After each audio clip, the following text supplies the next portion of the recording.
किस तरह संवाद किया छात्रों से? देखिए, राहुल जी ने जो मूवमेंट शुरू किया है छात्रों की गूंज नाम से, कोटा से उन्होंने इसकी शुरुआत की और उन्होंने छात्रों से संवाद किया। ये मूवमेंट कांग्रेस पार्टी ने शुरू किया, गैर राजनीतिक कार्यक्रम के तरह से इसको शुरू किया है। और इसमें नीट पेपर लीक होने के बाद जिस तरह से 22 लाख से ज्यादा परीक्षार्थी परेशान हुए, छात्र परेशान हुए, हमने उसके बाद इस पीड़ा को सुनना शुरू किया। और राहुल गांधी जी अलग अलग शहरों में जा रहे हैं।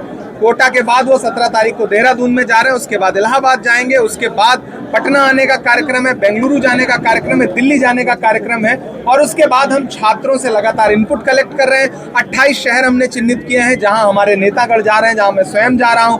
कल पूर्णिया थे, आज बिलासपुर में है, फिर अहमदाबाद जा रहे हैं, पुणे जा रहे हैं। हम अलग अलग राज्यों में जा रहे हैं और छात्रों से संवाद कर रहे हैं, उनसे बात कर रहे हैं। दरअसल ये सरकार छात्रों से संवाद और छात्रों को बात कहने का कोई प्लेटफॉर्म मुहैया नहीं करा रही है, बल्कि उनकी आवाज को दबाया जा रहा है।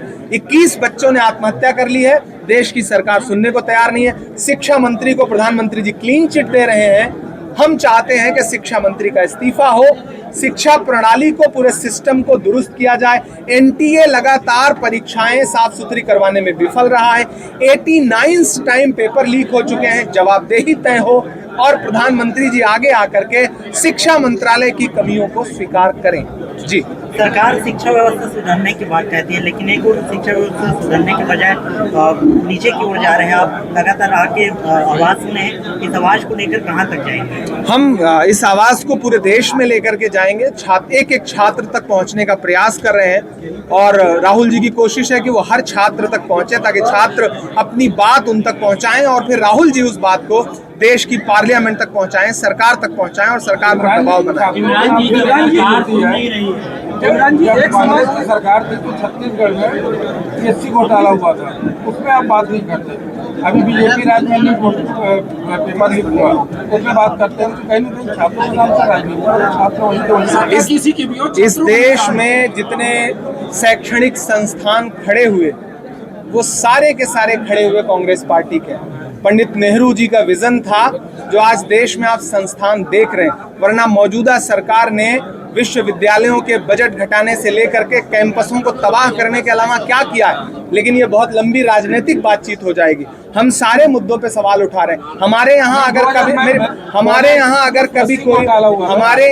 कभी कोई बात सामने आई तो हमारी सरकारों ने, हमारे जिम्मेदार नेताओं ने उन पर कार्रवाई की। 21 मौतों के बाद आज तक देश के शिक्षा मंत्री अफसोस प्रकट करने तक के लिए सामने नहीं आ रहे हैं।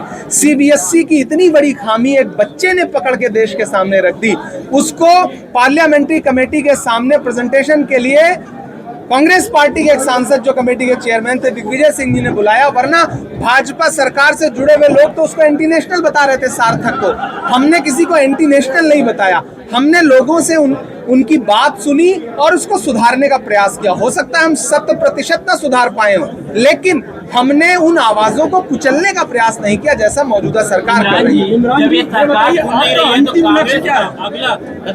हम मीडिया के साथियों से अपील करते हैं कि आप लोग मदद करिए। इन छात्रों की आवाज को आप दिन भर टीवी चैनलों पे चलाना शुरू कर दीजिए, सरकार का बुखार उतर जाएगा। मीडिया मदद तो करे, मीडिया मदद करने को तैयार नहीं है। मदद जिस दिन करने लगेगी, मैं तो आप सबका भी आह्वान करता हूं कि उन बच्चों में आपके बच्चे भी हैं, आपके बच्चे भी नीट की, यूपीएससी की तैयारी कर रहे हैं, आपके बच्चे भी डॉक्टर बनना चाहते हैं, इंजीनियर बनना चाहते हैं। उनको वो समस्याएं ना झेलनी पड़े जो बाकी बच्चों को झेलनी पड़ रही है। इसलिए मुझे लगता है आप सबको साथ देना चाहिए। अंतिम लक्ष्य क्या है? आखिर ये मूवमेंट कहाँ जाएगा और क्या है? दरअसल मेरा अंतिम लक्ष्य नहीं, इस तरह से शिक्षा व्यवस्था के सुधार में कोई अंतिम लक्ष्य नहीं होता। ये एक सतत प्रक्रिया है जो चलती रहेगी। इन दिनों में कुछ सुधार होगा, आगे चल के और सुधार होगा, आगे चल के और सुधार होगा। ये सतत प्रक्रिया है। स्टूडेंट को उकसाने का काम तो नहीं हो रहा है। ये तो मुझे लगता है अब सरकार